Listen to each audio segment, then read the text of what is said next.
Avoid moving to Madison, Wisconsin unless you can handle these things. Madison keeps getting named one of the best places to live in America. So why do some people move here and end up frustrated? I've been a real estate agent here in Madison for more than 6 years. And before you pack a single box, here are 5 things about this city that you really need to be able to handle. The property taxes. The first surprise here hits before you've even moved in. It shows up the moment your lender works out the monthly payment, and the line people tend to get hung up on is the property tax. For the Midwest, Dane County runs higher than a lot of comparable markets. I'm not talking about East Coast or West Coast outliers. That's a different planet. Apples to apples with other Midwest cities, you'll generally see effective rates landing somewhere around 1.5% to 2% or higher, depending upon a municipality, which puts us on the higher side for the region. When a lender runs your monthly payment, that tax line is often bigger than when your friends in Columbus or Indianapolis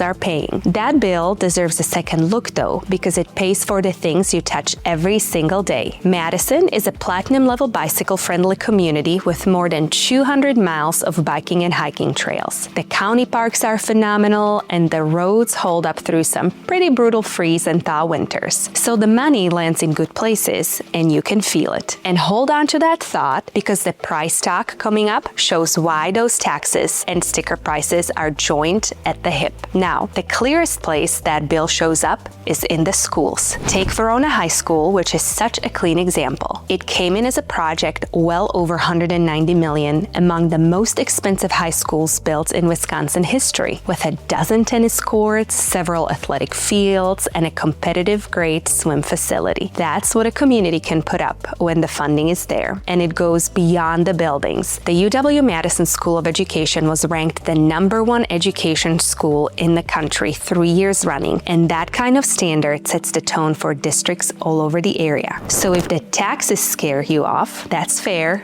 No judgment. Just going knowing what the bill buys you. So the next thing that trips buyers up comes down to space and how much of it you need. But before we get to that, if you're watching this from another state and weighing a move to Madison, this is what I do all day. I'm a local who lives and works in this market, and I can break down each part of the area for you. My contact info is down in the description, so reach out anytime. All right, let's get back to it. The smaller lots. Step outside on a weekday evening in one of our suburbs and you'll hear kids on bikes, a dog leash jingling, neighbors swapping hellos across the sidewalk. This entire scenario is based on something buyers often dismiss as a disadvantage: the lot size. Most of ours run right around 1/4 acre. If you're coming from a market where 1/2 acre to full acre inside a neighborhood is normal, that's a real change. Let's look at a comparable Midwest city like Grand Rapids, Michigan, where the kind of space and privacy inside the city is common. So truth to be told, you give something up.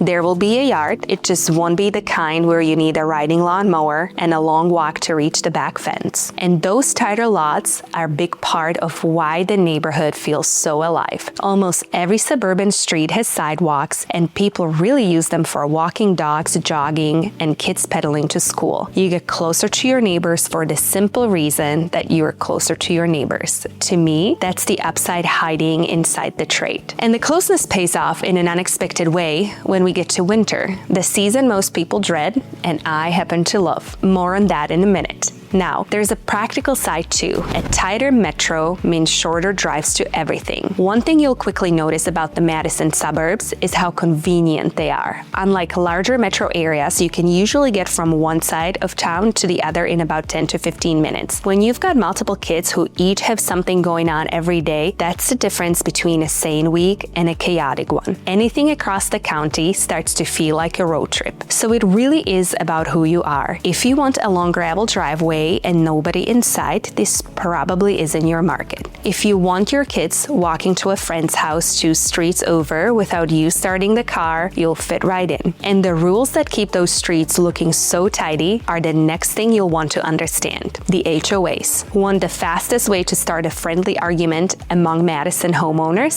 Bring up HOAs. A lot lot of our newer neighborhoods, and by newer, I mean roughly 30 years old and newer, come with them. And there are also deed restrictions, covenants, the whole package. In a newer subdivision around here, an HOA is just part of the deal. Plenty of people tense up at the word because it can feel like a committee gets a vote on your own property. But let me play the devil's advocate for a minute, because the case for them is stronger than they often get credit for. They're a big reason these neighborhoods stay so put together. Nobody's tossing up a random shed, starting a junkyard in the front yard, painting a house a color you can spot from orbit, or parking a camper in a driveway all 12 months. Some are stricter than others, but most are there to keep a basic sense of order. They can get pretty specific too. I've seen new construction HOAs that won't let two homes with the same siding color sit side by side, so they're intentionally space those colors out down the block. It sounds a little nitpicky until you drive through a neighborhood where it's done well and the whole street just feels cohesive. There are often rules around lawn care and sometimes even what you plant out front. So whether an HOA feels like a feature or a flaw is really personal. For some buyers, it's a paperweight on every project. For others, it's exactly the protection they're hoping for. My one rule is simple: read the covenants before you fall for the house, never after. And all of that leads straight to the number everyone's been waiting to hear: real estate prices. This is the one where out-of-state buyers tend to do a double take. The price to get in the door here sits higher than most of the Midwest, and there's no soft way to put it. Madison proper runs above the regional average, and once you start shopping around Dane County, most of the market clusters in a fairly tight band. Pulling from both Redfin and Zillow, the move-in-ready homes from relocating families are looking for tend to start in the mid to upper 400s. The most competitive stretch runs from the upper 400s to the 700s, and the nicer end climbs towards 2 million. Homes do exist below that band, but they're usually skew older and smaller. There are plenty above it too, mostly newer custom home builds. But the heart of the market sits right in the middle. Compare that to similarly sized Grand Rapids, where you can find real options under $200,000 and multi-million-dollar homes traded all the time. Madison's range is narrower and the floor starts higher. I'd look at that as planning number, plain and simple. On top of the price, we're firmly in a seller's market. Well-priced homes move fast and inventory stays tight. So you're not only paying more, you're often competing to do it. That price holds for a reason. The market rests on a few steady pillars: the university and its hospitals, state government, and the tech world that's grown up around Epic. And Epic is no small player. Around 15,000 people work here on a campus so large it feels like its own town.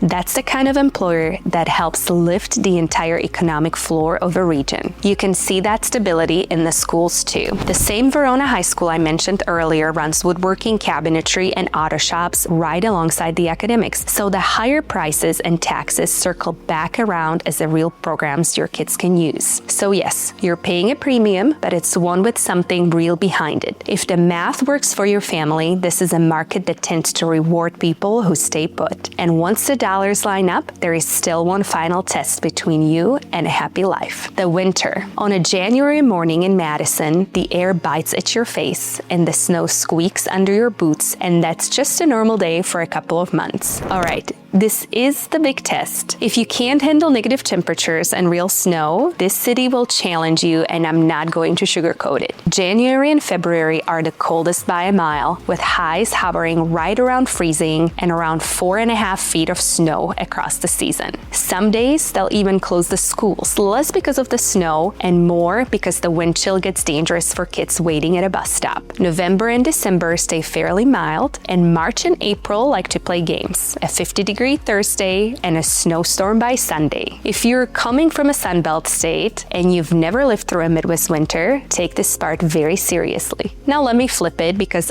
I'm a winter enthusiast and this is where I get a little biased. Madison gets more out of winter than almost any city its size. Within about an hour down there are 4 legit ski and snow spots. Blackhawk Ski Club sits right in the town of Middleton. It's a members-only club, so families tend to join rather than just just showing up. Then you've got Tyrrell Basin out in Mount Horeb, about 30 minutes west, Devil's Head in Merrimack, roughly an hour out, which lands on Midwest's top 10 lists. And Cascade Mountain up in Portage, about 40 minutes away, is probably the most family-friendly of the bunch, with tubing and runs for every ski level. For how flat this region is, the skiing is fabulous. And downhill skiing is only the start. A bunch of our parks groom cross-country trails all winter. You can snowshoe, you can snowmobile, and with all the lakes we sit on, ice fishing is a real Saturday activity around here. The schools run ski clubs and teams, so kids get out on the snow as normal part of life. There is even Lake Geneva Winterfest, a bit outside of town, where a national snow sculpting competition is free to walk right up to. The truth about the winter is the same thing that's been running underneath this whole list. Dress for it, and the cold goes from being a problem to being an invitation. Lean into it, and you'll get more out of a January weekend here than you would in a place 3 times this size. Madison never pretended to be the easy choice, and the people who fall hardest for it are the ones who saw every trade-off coming and moved anyways. Handle these 5, and what's waiting on the other side is a place that's tough to leave once it feels like home. So if you're past the wondering stage and ready to start planning the move, email me at juliana@sprinkmanrealestate.com today and tell me what you're working with, your budget, your timeline, and your must-haves. I'll send back a straight read on which part of the Madison area fits your life before you ever book a flight out here. And since this channel is just getting started, hit subscribe so those neighborhood by neighborhood breakdowns I've got coming next show up in your feed.